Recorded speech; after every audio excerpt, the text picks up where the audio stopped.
es momento de poner el tema sobre la mesa. Y el tema del día de hoy es, bueno, primero comentar que ayer se logró el aval de 17 congresos para que el ejército permanezca en las calles hasta el 2028. Y este es nuestro tema sobre la mesa.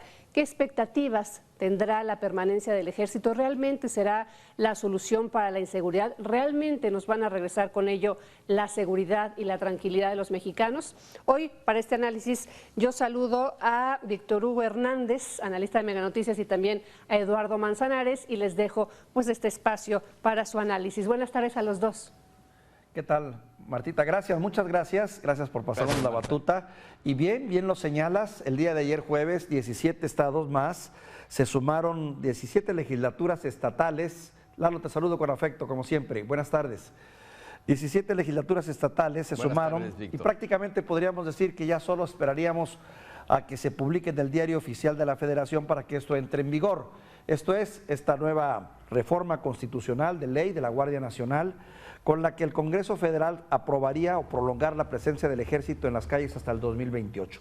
Hemos hablado mucho de la antesala de todo esto, de lo que ha ocurrido, en el contexto en el que se dio, de la política, la no política, los laberintos oscuros que se tuvieron que caminar y trazar para poder llegar a este acuerdo, que todavía sigue generando muchas divisiones, a pesar de la aprobación por unanimidad prácticamente que se está dando. No creo que vaya a haber algún estado que se oponga a esta situación, salvo tu mejor opinión, Lalo.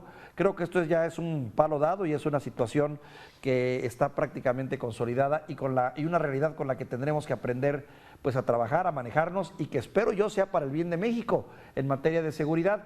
Sin embargo, también debo decirte honestamente, pues muchas dudas por lo que representa el Ejército Mexicano, por lo que representa la Guardia Nacional en este contexto, por los escándalos que se han dado a conocer últimamente, el asunto este de las filtraciones, los excesos en los que ha caído el Ejército también, y la poca reflexión que hemos hecho sobre qué está haciendo el Ejército hacia el interior al entender que hay mucha opacidad y oscuridad en muchas de sus acciones. Mis primeras impresiones, Lalo. Gracias, Víctor. Te saludo con agrado, al igual que a la audiencia de Mega Noticias. Mira, yo veo unas variables que lamentablemente hemos dejado o se han dejado fuera de la discusión sobre la permanencia del ejército en las calles, Víctor, y tiene que ver que el ejército está en las calles desde el Calderonato.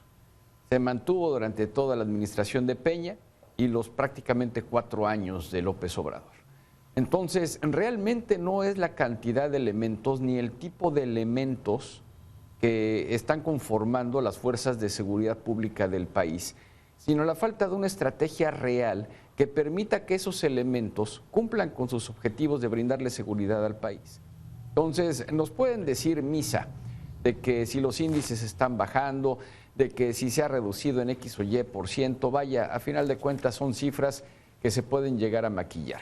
Lo real, lo que vivimos en las calles, cada vez que hay una balacera, cada vez que hay una persecución, perdón, cada vez que hay una situación de riesgo, pues nosotros los ciudadanos somos los que estamos sufriendo la situación. Y hay estudios muy serios, uno de ellos lo hace Francisco Rivas, del Observatorio Nacional Ciudadano, Víctor, en donde deja claro que a mayor número de elementos de las Fuerzas Armadas en las calles, mayor agresividad del crimen organizado. ¿Por qué? Porque se tienen que enfrentar a mejor armamento, cuando es que no se enfrentan a los abrazos o cuando no se tienen que dejar afuera, ¿no? Entonces, eso es lo que sucede hoy en día, Víctor. No son las fuerzas federales, no son los soldados los que van a impedir el crimen, los que van a impedir que la delincuencia avance. Una de las razones por las cuales coincidía en parte con Andrés Manuel al principio era de atacar el inicio de la violencia, las causas de la violencia. Yo sabía que en 6 años era un absurdo decirlo, porque esto nos va a llevar 3 generaciones completas el poder hacerlo, pero yo ya lo veía desde finales de Calderón y principios de Fox, en donde yo escribí algunos artículos en donde decía que no eran las balas, sino el tejido social, Víctor. Entonces, de nada va a servir, lamentablemente de nada va a servir, y el ejemplo hoy, claro, lo tenemos desde mi punto de vista en Guanajuato que cada vez llegan más elementos a este hermoso estado y simplemente no deja de haber balazos, ejecuciones, masacres, crimen. Sí, y no solo, sí coincido contigo, que no necesariamente mayor número de elementos representa mayor seguridad para una región o para una comunidad, lo hemos visto. Alguien podría decir, bueno, es que hasta este momento el ejército ha tenido las manos atadas, no ha podido intervenir directamente, ha tenido que ser más pasivo que activo, o la política de que tanto hemos escuchado de abrazos no balazos, que mueve a ver a un ejército más en un centro de contención que de acción. ¿Podría alguien argumentar eso a favor? Y podría también argumentar que ahora con las nuevas directrices pudiese cambiar esa actitud y ser un ejército más efectivo, no lo sé, pero también coincido contigo que la fuerza, se demuestra que a mayor fuerza también mayor violencia y que es un círculo negativo que constantemente se alimenta y se retroalimenta. Me queda claro que también no es un problema de mediano ni siquiera de corto plazo, sino que implica todo un cambio de cultura y cambio también de políticas sociales efectivas que empiecen a dar resultado, que en teoría se supone el presidente las está aplicando, pero de las cuales también pues habría mucho que dudar por la eficiencia o la efectividad de los beneficios de estos programas sociales dirigidos particularmente a los más necesitados y marginados, bajo la premisa de que si no se les apoya, pues ellos podrían pasar a engrosar también las filas del crimen organizado. En fin, creo que hay muchas dudas y muchos cuestionamientos todavía en torno hacia la efectividad futura de esta Guardia Nacional, como también me queda la duda si realmente se va a reforzar a las policías locales, que es una de las tesis que hemos manejado mucho en este espacio y que no es nuestra, sino que son de los analistas que han señalado infinidad de veces que las policías de cercanía, municipales, estatales, como le quieras llamar, merecen una mayor atención porque son quienes realmente conocen las problemáticas locales y podrían hacerle frente a este tema de la inseguridad, con sus muchas variantes, porque algo nos queda claro, la inseguridad se presenta en muchas partes del país, pero tiene matices, tiene colores y tiene también grados. No toda la violencia es igual en todas partes, como tal no toda debe ser tratada por igual. Mi opinión, Lalo. Mira, Víctor, déjame ponértelo así, vamos a ver si es cierto que se cumple tal y como los diputados, los senadores y ya la mayoría necesaria en los congresos locales hicieron lo propio para que nada más se publique en el Diario Oficial de la Federación. Se habla de esa capacitación a las policías municipales y de dotar de recursos a las policías municipales y las policías estatales. Viene la discusión del presupuesto de egresos de la Federación. Ya se aprobó la ley de ingresos y no está considerada en la ley de ingresos la policía, o no de la manera que debería estar considerada para esta modificación constitucional. A ver cuál es el grado de congruencia de los diputados para que en el presupuesto de egresos exista esa partida presupuestal para que se cumpla la ley que le da permanencia al ejército en las calles, Víctor. Yo ahí lo tengo que esperar o tenemos que esperar a que eso se cumpla. Dos, que realmente los responsables de la Guardia Nacional, como brazo de la Secretaría de la Defensa Nacional, citando o parafraseando al propio Andrés Manuel, es la Sedena, que el secretario de la Defensa Nacional vaya a rendir informes al Congreso entre diputados y senadores, Víctor. Y eso también habrá que esperar. Hoy demostró, bueno, hace unos días, pero demostró que no está dispuesto a ir a platicar con uno de los poderes del Estado mexicano. La Secretaría de la Defensa Nacional no es uno de los poderes del Estado mexicano, es una secretaría, forma parte de la Administración Pública Federal, pero no es un poder, pertenece al Ejecutivo, así como, pero independientemente de todo eso, como servidor público merece rendir informes, Víctor. Entonces, sí, por esos lados. Y ahora, sí, este es un proyecto a final de cuentas personal de Andrés Manuel, y por eso lo extienden hasta el 28. Es decir, cuando llegue otro presidente a México, a ver qué hace con esta modificación constitucional.